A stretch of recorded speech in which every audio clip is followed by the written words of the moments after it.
Bom, agora a gente tem a nossa última apresentação de trabalho premiado. É o trabalho da nossa região, aqui da região Sudeste.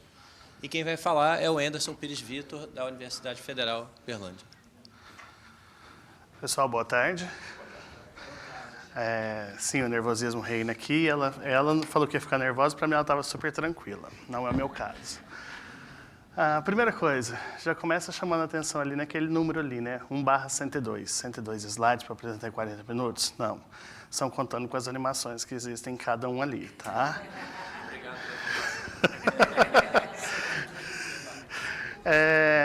Outra coisa que chama a atenção, por que 2 professores ali para me orientar, né? Na verdade, são 2 professores que eu tive aula durante as disciplinas de MA11 até MA14. E eu queria que os 2 tivessem sido professores orientadores meus. No caso, coincidiu de ser a Marisa, a minha orientadora. Então, ela foi a orientadora mesmo. Mas o Fábio entrou como co-orientador, porque no meio do processo, a Marisa engravidou. Teve que pegar licença maternidade. Então, ela já tinha até visto uma outra professora para poder me orientar. Ela iria orientar, mas ela perguntou assim, mas você tem preferência por algum? Eu falei que eu tinha preferência pelo Fábio. O Fábio estava como coordenador do Profumate da UFO, mas assim ele topou o desafio, então ele foi meu co-orientador. E não aparece um terceiro nome ali, mas eu poderia dizer que eu fui muito abençoado por Deus por ter tido 3 orientadores. Existe um professor da FAMAT, não era um professor do programa do Profmat, chamado Alessandro, que quando eu fui começar o trabalho, a Marisa falou, tem que ser desenvolvido em LaTeX. Eu falei assim, por quê? Porque você vai ver que é mais bonito. Eu falei assim, mas eu sei fazer bonitinho no Word, eu utilizo o MathType, não utilizava aquelas equações lá. Fiz a primeira parte, mostrei para ela, ela falou assim, ficou bonito mesmo. Só que, deixa eu te explicar, a gente vai fazer o trabalho, em determinado momento vai falar, não é aí, vai ter que mudar de lugar. E o nosso trabalho vai ter muito teorema, vai ter muita proposição. Você vai ter que ficar reenumerando todas a todo momento que a gente resolver fazer uma mudança. E no LaTeX você não tem esse trabalho. Topei o desafio. Falei assim, então vamos lá. Como é que eu faço isso com o LaTeX? Ela falou assim, eu vou te dando umas dicas, vou te ensinando. Ela me entregou um para eu ir desenvolvendo em cima. Beleza, chegou um momento, estou lá fazendo, começando a empolgar, travou. Não compilou. Por sorte, eu estava fazendo um mini curso de LaTeX que a Semana da Matemática estava proporcionando. Mandei essa dúvida lá e esse professor Alessandro se predispôs a me auxiliar. Nesse auxílio, ele falou assim, não, deixa eu ver o que aconteceu. Mandei para ele conseguiu achar qual era o erro. Só que ele falou, você está tomando por base o quê para fazer isso? Eu falei que eu estava fazendo por cima de outro e tal. Ele falou assim, você não quer fazer do zero, não? Oi? Vamos. Topei o desafio, vamos fazer do zero. Ele foi me ensinar, só que ele falou assim, a primeira coisa, em Windows não vai rodar, não. Seu trabalho, pelo que você me explicou, vai ter muita figura. E, realmente, eu ia compilar, gastava mais ou menos 1 minuto para compilar, cada vez que eu inseria algumas coisas novas lá. Ele falou assim, vamos aprender a trabalhar em Linux? Eu, de jeito nenhum. Já passei por essa experiência na graduação, no primeiro semestre, queriam obrigar a gente a usar Linux, não foi para frente e tal. Ele falou assim, eu te garanto que se eu te ensinar o Linux desde o início, você vai dar conta. Isso em plena pandemia, gente. Conclusão, vamos instalar Linux via pandemia. Foi foto de celular daqui para lá e tal. No fim deu tudo certo. Não me peçam para voltar para Windows hoje, que eu não volto mais. Não me peçam para voltar para o Word, que eu não volto mais também. E Beamer, exatamente. Aí foi outra coisa que eu aprendi. Ele tentou me ensinar o Power Pro, que é um outro jeito lá. Eu falei assim, não, peraí, vamos no Beamer, que o Beamer está mais ou menos pronto e eu vou ter que correr com isso aqui. Beleza, então, resumindo, essa dissertação minha aqui é fruto do trabalho de 3 orientadores. A minha esposa é doutora em biologia. Ela falou assim, você é muito sortudo, porque geralmente a gente arranja um desorientador. Você teve 3 orientadores. E eu falo, é verdade. Então, como que surgiu o primeiro? Né? Construções geométricas com régua e compasso e os 3 problemas clássicos da matemática grega. A Marisa foi a professora de geometria minha. E durante o desenvolvimento do curso de geometria, teve algumas construções com régua e compasso, e aquilo me deixou fascinado. Principalmente porque eu não sabia nada. Na minha graduação, tinha. Geometria plana e desenho geométrico. Parece mentira, mas o professor não usou régua e compasso nem uma única vez durante o curso inteiro. Então, eu realmente não sabia nada, mas na hora que ela foi fazendo, tem até uma das telas aqui que eu vou falar, que foi um problema que ela deixou, e aquele ali foi o que me chamou a atenção, eu fiquei um tempão preso naquilo ali. Quando ela falou que queria fazer isso, eu falei assim, estou dentro, então vamos nesse trabalho aqui mesmo. Bom, eu coloquei aqui, dividido em 5 partes desse jeito aqui. Eu vou procurar falar rapidamente de cada uma delas, até mesmo para ele não tomar bronca pelo horário. Então, olha só, na nossa introdução aqui, construções euclidianas, um pequeno contexto histórico. Euclidiano lembra para a gente quem? Qual a obra mais famosa dele? Isso, e as construções euclidianas não citam em nenhum momento lá o nome régua e compasso. A gente percebe que é a régua e compasso porque ele fala de um instrumento para ligar 2 pontos, para passar por 2 pontos, e um outro instrumento para, dado um ponto, passar pelo outro, desenhando uma circunferência. Então, os nomes dos instrumentos não aparecem lá em momento nenhum. Quais são as regras do jogo? É justamente isso. Quando a gente estiver com a régua tem que ser não graduada, obrigatoriamente, sem a graduação nenhuma, justamente para que algumas medidas não possam ser feitas a partir dela. Você tem que tê-la apenas com o propósito de utilizá-la para passar por 2 pontos, desenhar a reta. E o compasso, a gente simplesmente, dado um ponto, você construiu a circunferência que passe por outro ponto. Os 3 problemas gregos clássicos são 3 problemas que justamente a gente vai falar aqui da impossibilidade de resolvê-los utilizando régua e compasso, porque historicamente, grande parte dos problemas eram resolvidos via figuras. E aí teve esses 3 problemas clássicos que demorou muito tempo até que alguém conseguisse provar que não, realmente com régua e compasso somente não dá para resolvê-los. Além disso, a BNCC há, no mínimo, que se a gente for olhar assim, explícito, claramente, 4 habilidades da BNCC que falam da régua e compasso atualmente, sendo 2 do 7º ano, uma do 8º e uma do 9º. Bom, ali, o trabalho foi pensado da seguinte maneira. Quem pegasse para ler, sendo um aluno de ensino fundamental, ia conseguir entender. Um de médio também. E o de ensino superior é o nosso capítulo 4 ali. Então, ele tenta abordar todos esses, até para dar embasamento para um professor que queira utilizar esse trabalho, mesmo no nível um pouquinho mais avançado. Quando eu falo por construções elementares, a ideia é sempre, vamos ter algumas definições e a forma de construção. Está ali o triângulo construído, de acordo com o título, triângulos congruentes. Henderson, mas não foi feito com régua e compasso, foi. Ali é o GeoGebra, lógico. Até mesmo porque, no mundo atual, a gente tem o GeoGebra e eu acho que é de uma grande ajuda a gente conseguir utilizar ele na sala de aula. Mas não quer dizer que um venha para substituir o outro. Eu acho que é muito bom saber trabalhar os dois. A régua e o compasso, da forma clássica, e o GeoGebra também. Mais para frente eu falo por quê. A gente tem ali, então, a partir da régua e do compasso, mandando os alunos construir, a gente consegue mostrar os casos de congruência. Tudo explicado na dissertação. Vou falar aqui agora para não perder tanto tempo. Todas essas figuras que aparecem aqui, vem um passo a passo da construção. Só que o passo a passo é dado para ser feito com os instrumentos físicos mesmos. Eles vêm passo 1, passo 2, passo 3 e as justificativas deles, tá?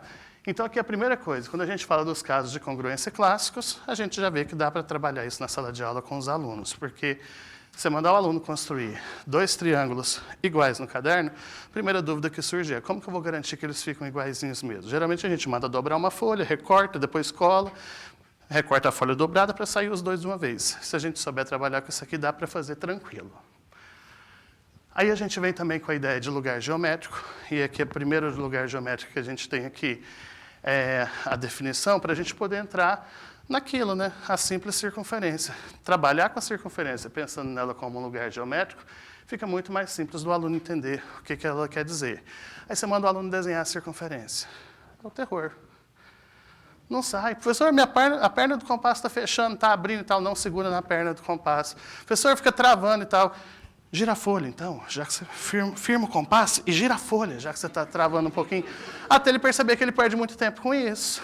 Perdeu tempo com isso, ele fala assim, não, eu preciso aprender a usar. E você vai vendo que insiste, mas dá resultado. É trabalhoso? Demais, mas dá muito resultado. Outros lugares geométricos importantes a gente tem aqui. Antes do outro lugar geométrico, né? explicar para eles então, os elementos da circunferência, que são tão importantes. E a mediatriz, super importante. Você fala para o aluno, sua régua não tem graduação. Eu quero saber exatamente uma reta passando pelo meio. Ué, mas se passa pelo meio, como que eu vou fazer, professor? E aí você, lá tem a explicação todinha, como é que a gente faz para construir aquilo ali, e depois você fala, agora pega a sua régua graduada, confere se está certinho ou não. Aí eles vêm e falam assim, mas por quê? Aí já começa a vir um pouquinho mais a dificuldade de explicar, né? Que aquela linha ali são os pontos equidistantes, e aí geralmente isso ali, no 8º ano, eles não têm o Teorema de Pitágoras ainda, mas pelo menos você já dá para eles a informação que está certinha ali. Bissetriz, de uma extrema importância, né? Até mesmo nesse momento aqui dá até para se aprofundar um pouquinho, falar mais da bissetriz, não como segmento de reta que divide o ângulo ao meio, né? Mas sim falar como lugar geométrico dos pontos que equidistam dos lados do triângulo. E essa aqui foi a construção da Marisa que me deixou intrigado durante o curso de geometria.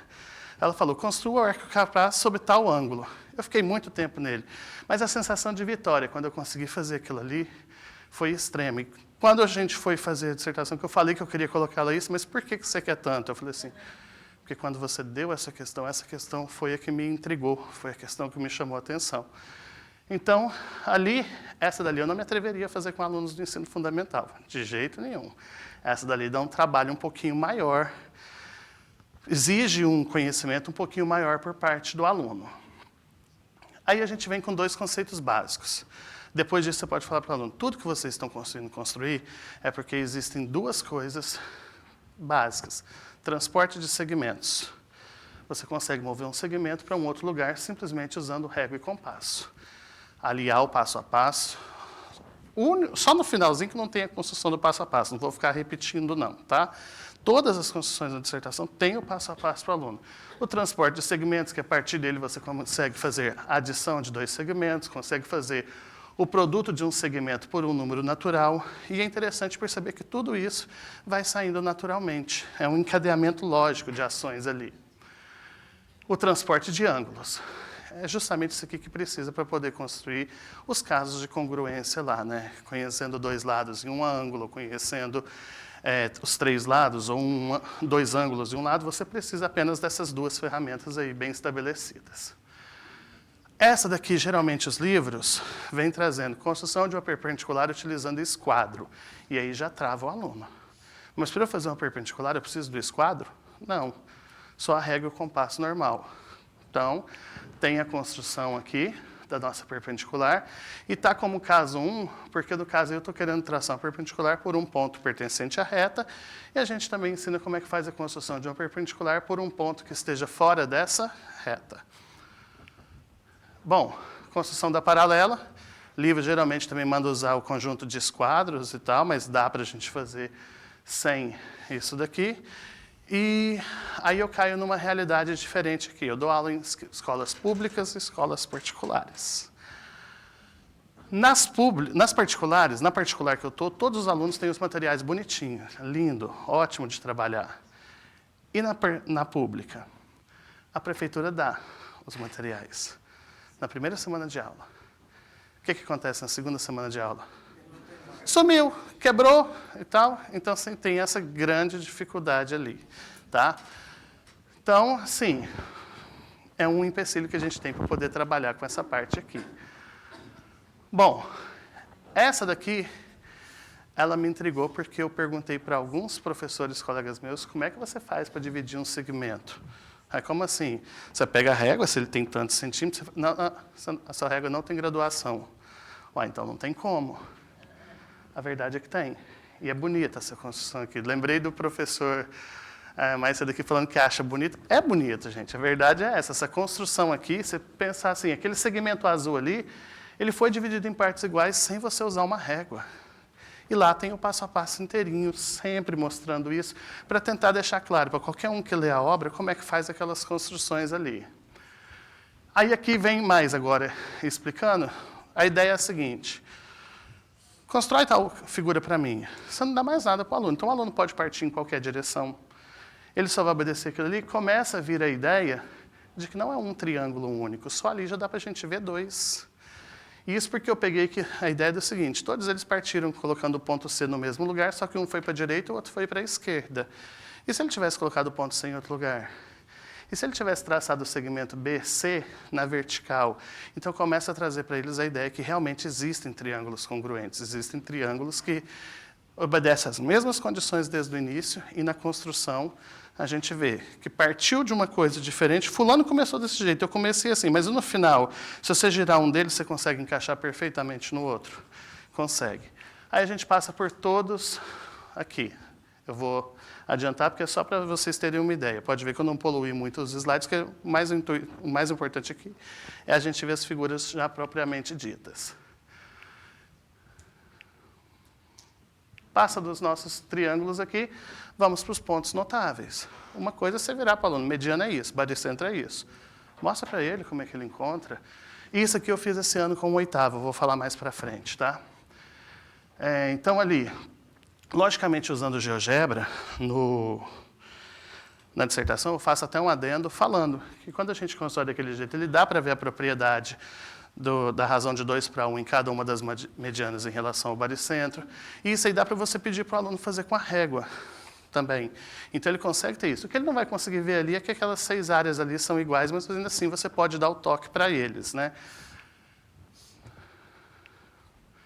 Nós temos bissetrias em centro, que eles também gostam de fazer. Eles realmente gostaram de fazer isso, principalmente porque eu mostrei para eles. A partir de agora, você consegue desenhar um círculo lá dentro certinho, porque eu tinha mandado eles desenharem um círculo antes. Desenha um círculo que encosta nos 3 ao mesmo tempo, e eles não conseguiram, por motivos óbvios, né? Depois que eles fizeram isso, eles ficaram intrigados. Aí nós temos também, né, altura e ortocentro, eu também mostro lá como é que acha esse ponto. E eu falo com eles que também, dependendo do tipo de triângulo, na hora que eles forem traçar, eles vão precisar ver que o ortocentro pode estar fora do triângulo, ao contrário do que acontecia com os outros dois. Assim como a mediatriz que a gente já construiu antes e o circuncentro. Eles também veem que o circuncentro, às vezes, pode estar fora do triângulo, e eles veem justamente essa ideia aí, que o circuncentro ali vai permitir construir um triângulo que passe pelos 3 vértices ao mesmo tempo. Eles constatam isso. Faz mais sentido para eles do que você trazer isso pronto de uma vez. Bom, depois disso, né? Então, se a gente tiver triângulos agora, falar das propriedades do triângulo isósceles, mandar eles fazerem aquilo ali, eles começam travando, mas na hora que eles olham aquele monte de linha misturada ali, eles veem, né, que os pontos estão alinhados. Quando o nosso triângulo é isósceles e você parte a partir do vértice até a base desse triângulo isósceles, e que quando é o equilátero, os pontos todos coincidem. Faz mais sentido para eles se a gente conseguir fazer isso. Polígonos regulares. É outra construção que a gente faz. Meu Deus, olha o tempo. Bom, pedir para construir o triângulo equilátero. Não é tão difícil. Do equilátero, ele consegue construir o hexágono. Depois do hexágono, dodecágono. Depois o polígono de 24 lados. Simplesmente utilizando um deles já construído e pegando as mediatrizes de cada um dos lados. Então, ele começa a perceber um teorema importante que não está aqui, mas é aquela questão que todo polígono, se o polígono de n lados é construtível, 2n também acaba sendo. Passamos pelo quadrado, do quadrado pelo octógono, e eu lembrei bastante do trabalho de ontem das hortas, que eu fiquei imaginando que seria uma aplicação disso aqui lá na vida prática, né? A questão da horta com formato geométrico. O hexágono, sem que seja preciso passar primeiro pelo triângulo, né? E esse daqui. Esse dá um pouquinho mais de trabalho. O pentágono regular. Esse aqui eu não achei em livro nenhum de ensino fundamental, principalmente porque essas construções geralmente estão no livro do 7º, do 8º, e essa dali precisa primeiro da ideia inicial de seno. Ali está envolvido um seno de um ângulo de 18 graus. Do pentágono, conseguimos o decágono, o polígono de 20 lados e assim sucessivamente. Bom, período de pandemia, vem os materiais do Estado. Vem falando de um processo geral de Rinaldini meio contraditório com um teorema que diz que nem todo polígono regular é inscritível. E o processo de Rinaldini, da forma como veio lá, veio dizendo que todo polígono regular podia ser inscritivo a partir desse processo do Rinaldini. Fui pesquisar um erro do material, aqui simplesmente a gente tem uma aproximação muito boa. Há duas formas, há dois caminhos, dependendo do número par ou ímpar de vértices, que o Rinaldini descobriu para a gente poder fazer a divisão de um círculo em partes iguais, mas ela não fica igualzinha, ela fica muito próxima. Tanto é que se eu tirar as casas de aproximação do GeoGebra, não daria para a gente ver o erro. Olha tanto que as medidas são próximas. Então, a medida dos ângulos, olha tanto que ela fica próxima. Tira as aproximações. Todos os do primeira figura aqui estariam com 150 graus, todas do segundo estariam com 140 graus. Aí lá tem uma explicação, que na verdade isso é aproximação, tem a fonte na referência também falando de onde que veio isso e essa pequena correção. Mais uma coisa, agora partimos para a parte mais pesada um pouquinho, né? Os três problemas clássicos gregos, os três problemas que não dá para a gente construir com regra e compasso, precisa passar pela ideia de estruturas algébricas, polinômios em uma variável, e aí só na hora que passar por tudo aquilo ali que a gente vai conseguir provar que não dá para construir com regra e compasso.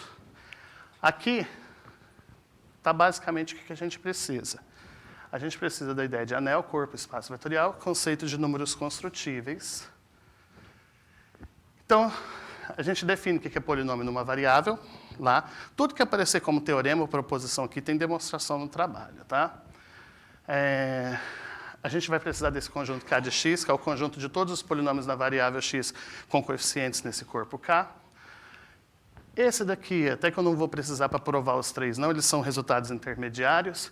Aqui nós temos a ideia da adição e do produto de dois polinômios. Aqui nós temos o que é a raiz de um polinômio, esse aqui eu vou precisar. Se for a raiz de um polinômio, é aquela ideia que a gente já tem. Troca a variável por esse valor e tem que dar igual a zero. A gente vai dizer que essa é a raiz desse polinômio. Eu vou precisar do conceito de extensão de corpos também. Vou precisar dessa proposição que me diz que se eu tenho um polinômio ali de grau n, então o máximo de raízes que esse polinômio pode ter é exatamente esse n, nesse corpo ali. E aqui a gente tem um exemplo. Aqui ele está como exemplo e lá na dissertação ele aparece como um apêndice. A gente mostra como é que acha esses três valores lá, né? Esse polinômio, aqui eu preciso falar dele porque ele vai aparecer algo parecido com ele vai aparecer num problema impossível de resolver lá, né? Esse polinômio, p de x igual a x ao cubo menos 2, não tem raízes em q, a gente não consegue achar raiz, mas se a gente passar para o corpo dos reais, a gente já tem a raiz cúbica de 2 como resposta dele. Não deu as três ainda, mas se a gente passar para os complexos, a gente acha as três raízes. Então, olha só, um polinômio de grau 3 tem no máximo 3 raízes. Polinômios irredutíveis. Polinômios irredutíveis é aquela ideia. Se um polinômio é irredutível, eu só vou, quando eu for tentar fatorar ele pelo algoritmo da divisão, eu vou obter dois polinômios onde, no produto ali, um deles obrigatoriamente tem que ser uma constante. Eu vou precisar desse resultado também. Aqui a gente tem um exemplo. Aquele polinômio x² menos 2 é irredutível em q de x, é irredutível nos racionais, só que se a gente for para os reais, a gente já consegue ter essa decomposição ali, né? A gente consegue ter esse produto ali, essa fatoração. Se a gente pegar o x² mais 2, ele é irredutível no R de x, mas só que lá nos complexos já passa a admitir uma fatoração. Essas ideias todas vão sendo utilizadas e essa aqui é uma das principais. Se a gente pegar um alfa qualquer pertencente à extensão desse corpo, se existir um polinômio que não seja um nulo, com coeficientes nesse corpo que dê zero, a gente vai dizer que esse alfa, onde o f desse alfa dê zero, a gente vai dizer que esse número é transcendente. E se qualquer alfa que a gente pegar for algébrico ali, ou melhor, eu falei errado, vou voltar.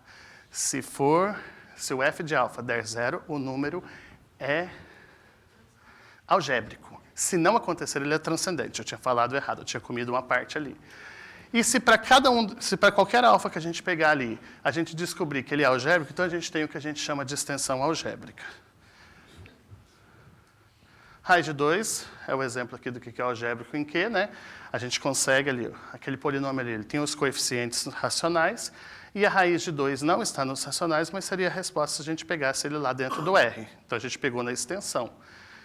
E aqui, o π já é transcendente. Eu não consigo achar nenhum polinômio onde o π vai ser a raiz desse polinômio aqui. Bom, polinômio irredutível é outro conceito importante que a gente vai ter. Vai ser representado por aquele IRR alfa e o corpo ali, né? E ele é o polinômio de menor grau que possui o alfa como raiz. A gente tem vários polinômios que vai ter o mesmo alfa como raiz. O de menor grau é o que a gente chama de irredutível. Aqui a gente tem justamente um exemplo disso. X² menos 2 é o menor polinômio que admite raiz de 2 como raiz ali. Bom, aqui tem um resultado um pouquinho mais elaborado, que é o seguinte, a gente tem nosso K de alfa ali formado por números. Que os números são esses? O f de alfa, e de tal forma que, se a gente tiver um polinômio de grau n, existe uma única forma de expressar esse f de alfa, e essa única forma é dada pela combinação linear apresentada aqui. Essa combinação linear aqui. E mais, a gente também chega à conclusão que isso é um subcorpo da extensão, de tal forma que esse 1 alfa até o alfa menos 1 é uma base do espaço vetorial e surge essa informação aqui importante para nós. O que essa informação está dizendo? Que simplesmente o K de alfa sobre K vai ser o grau da nossa extensão. E isso tudo aqui, toda essa parte aqui, é para a gente poder justificar algumas coisinhas que vão aparecer. Estou de olho no relógio.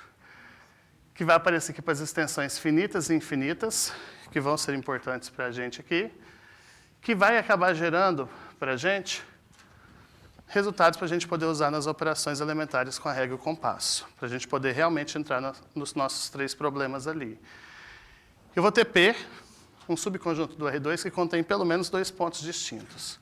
A gente vai dizer que uma reta de R2 é uma reta em P se ela contiver 2 pontos distintos de P.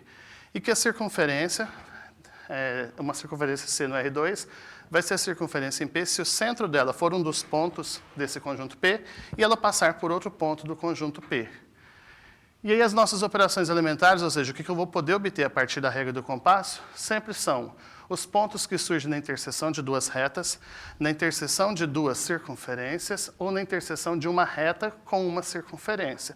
Para isso, vem a ideia. Esse ponto A ele vai ser construtível se ele puder ser obtido, um ponto A do R2 agora, ele vai ser construtível se ele puder ser obtido de uma dessas 3 formas. Aqui um exemplo fica mais claro para a gente. Se eu pegar um conjunto P0, formado apenas por 2 pontos, O e U. O O de coordenadas 0, 0 e o U de coordenadas 1 e 0. Então, o conjunto dos elementos construtíveis a partir de P0, que é dado por essa simbologia aqui, vai ter, além do O e do U, aqueles 4 pontos ali, com esses valores. Por quê? Se a gente olhar essa imagem, a gente vê que, primeiro, eu consigo construir a reta azul passando por O e por U. Ela é construtível porque ela passa por 2 pontos do conjunto P0. Eu consigo construir a circunferência C1, centrando o compasso em O, passando por U, e a circunferência C2 fazendo o contrário, eu centro em U, passando por O.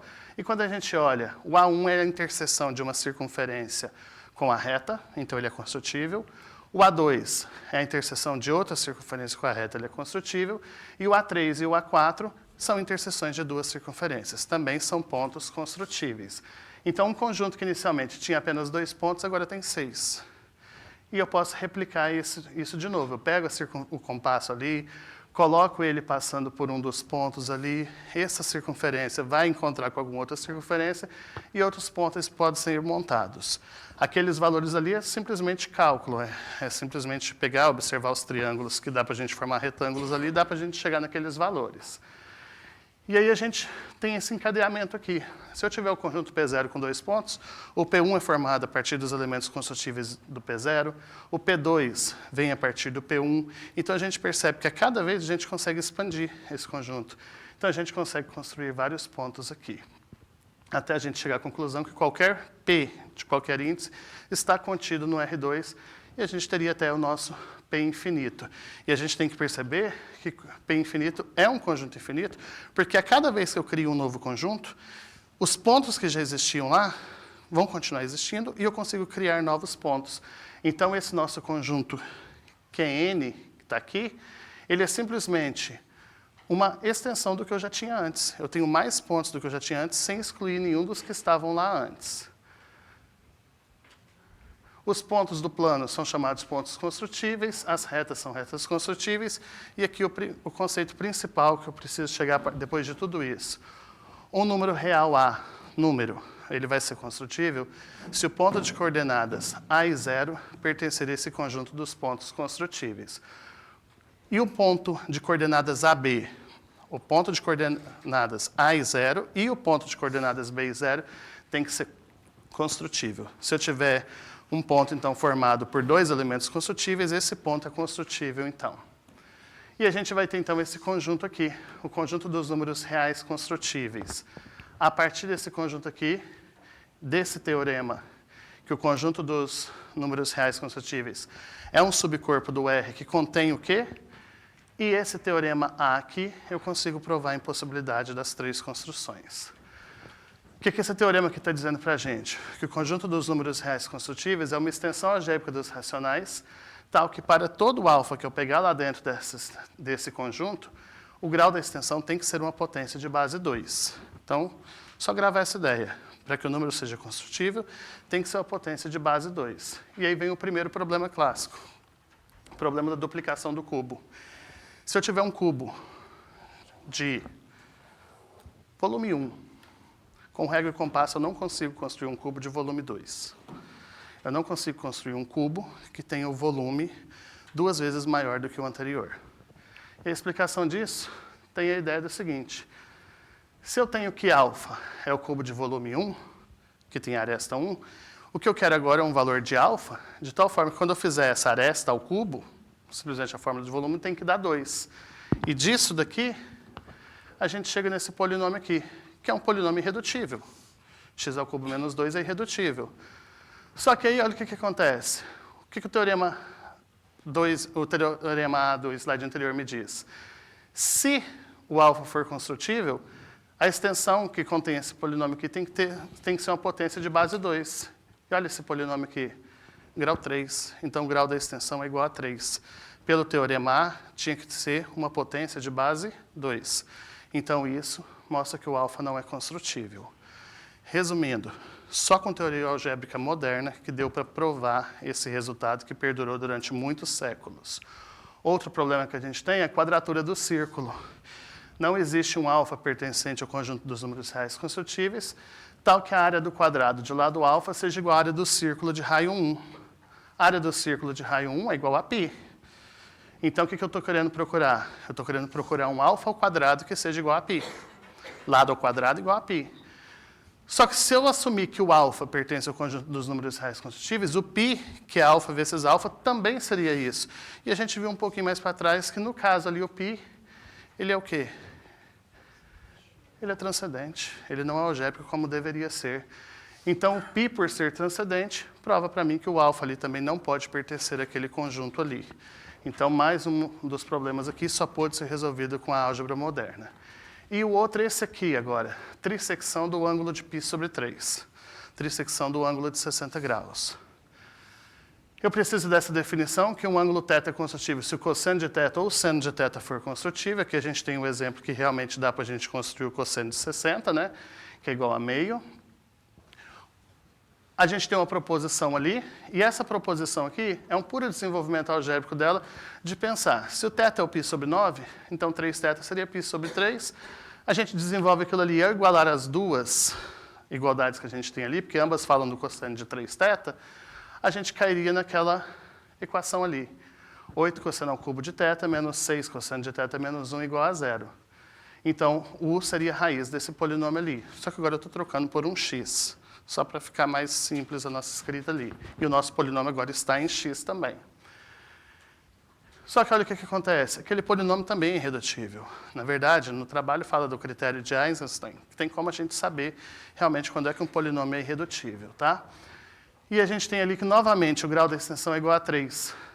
Conclusão, U não é construtível, porque tinha que ser uma potência de base 2. Então, o teorema, que é impossível construir usando apenas régua não graduada, agora eu friso o não graduado aqui, porque se a régua for graduada, dá para construir sim a trissecção do ângulo de 60 graus, tá? Aqui, então, simplesmente é justamente essa ideia. Se o θ fosse construtível, então o U, que é cosseno de θ, também iria ser construtível. Mas a proposição anterior, do jeito que ela foi demonstrada, a gente viu que o U não é construtível, então o θ também não é construtível. Quando eu falo que ela é possível de ser construída, simplesmente eu penso o seguinte: construo o triângulo equilátero. Eu tenho um ângulo de 60 graus. Se eu pego o ângulo externo dele ali, o que eu consigo pegar ali? Eu consigo pegar o ângulo de 30 graus. Deslizando a régua, assim, se a régua for graduada, eu consigo achar 3 pontos que faria com que fosse possível dividir o ângulo em 20 graus. Tá? Então, nesse aqui, obrigatoriamente, mesmo que a régua... Esse aqui você tem que falar assim, os outros, mesmo que a régua não seja graduada, você ainda ficaria com um pouquinho de dúvida. Esse aqui, ele fica claro assim, ó, realmente a régua tem que ser não graduada. E, para finalizar, a proposta de trabalho que não pôde ser implementada durante a pandemia, mas eu já tinha conversado com alguns professores, eu tentei fazer uma interdisciplinaridade. Tem algumas construções envolvendo geografia, algumas construções envolvendo ensino religioso. Eu não consegui aplicar, mas esse ano eu consegui aplicar com os alunos do 8º. E o interessante foi, teve aluno que me pediu para ensinar como é que faria no GeoGebra, e outros já falaram assim, eu não quero no GeoGebra, eu quero saber como é que faz com régua e compasso, que eu quero fazer as capas dos meus cadernos utilizando régua e compasso de agora em diante. Eu fiquei fascinado, porque a geração digital, eu falei assim, só vão querer aprender no GeoGebra. Não, eles queriam aprender a fazer. Então, coisas que a gente não imagina, talvez se a gente tentar trabalhar com eles, surge coisa muito boa para a gente trabalhar. Eles não vão ter familiaridade, trabalhar com os instrumentos de desenho, geralmente. Mas só que eles ficam fascinados. E agora essa aqui é a parte do trabalho, que eu só vou mostrar as imagens. O que acontece é o seguinte, não tem o passo a passo lá na dissertação. São situações para mostrar. Eu mostro 4 imagens para o aluno e vou falando, a partir do que a gente viu, como é que você faria para, por exemplo, construir a Rosa dos Ventos. Aí eu dou algumas etapas intermediárias e o resultado final. Dá para a gente fazer desse jeitinho com a régua e o compasso. Eu falo da construção do símbolo do Yin Yang, também com eles, sempre em 4 etapas. E a estrela de Davi. Então, o primeiro com geografia, os 2 últimos com ensino religioso. Isso tudo para o 6º ano, que tem a ver com o assunto deles. Já para o 7º ano, construção de mandalas, eles adoram aqueles livros de colorido, então eles têm a ideia como é que isso é feito apenas com régua e compasso. Nenhuma dessas construções tem transferidor. A flor da vida, que geralmente eles já viram aquelas réguas geométricas, de poder ir só deslizando o lápis assim. Isso aqui vai mostrando para eles mais ou menos como é que funciona. Partimos para o 8º ano, Teorema de Pitágoras através do método de Perigal, né? Como que eu faço o corte naquele quadrado ali de baixo com régua e compasso para que eles se encaixem perfeitamente para demonstrar a igualdade entre as áreas dos quadrados ali. A logomarca da Mercedes, para mostrar para eles que no mundo real muitas figuras são construídas a partir disso. E no 9º ano, 2 coisinhas que a gente trabalha muito, né? Construção do retângulo de ouro, como é que ela é feita. E a espiral de ouro também, que eu até fiz questão de conferir ali no final agora, se não tinha 2 quadradinhos iguais lá no meio, e não tinha. Eu fiquei feliz, que eu falei assim, nossa senhora, que não dava tempo de corrigir mais, né? Então, ela está aqui prontinha aqui, e também a outra espiral que ele citou, que é a espiral de Arquimedes. Essa é a proposta de trabalho, deu um pouquinho de referência bibliográfica, 19, mas é isso que eu tenho para apresentar para vocês.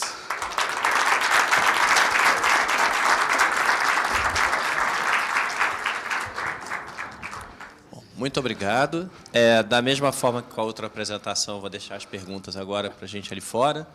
Mas, quero agradecer e parabenizar mais uma vez, né, esses alunos e alunas do Profmat pelo Brasil inteiro, que mostraram excelentes trabalhos aqui. Talvez alguns até estejam pensando, poxa, como eu gostaria de continuar no Profmat de alguma maneira, né? Vocês não perdem por esperar. A próxima palestra vai ser sobre o doutorado profissional em matemática, depois da sessão de pôster, né? Vamos primeiro olhar os trabalhos dos colegas, depois a gente volta para cá. E tomar um café. Isso.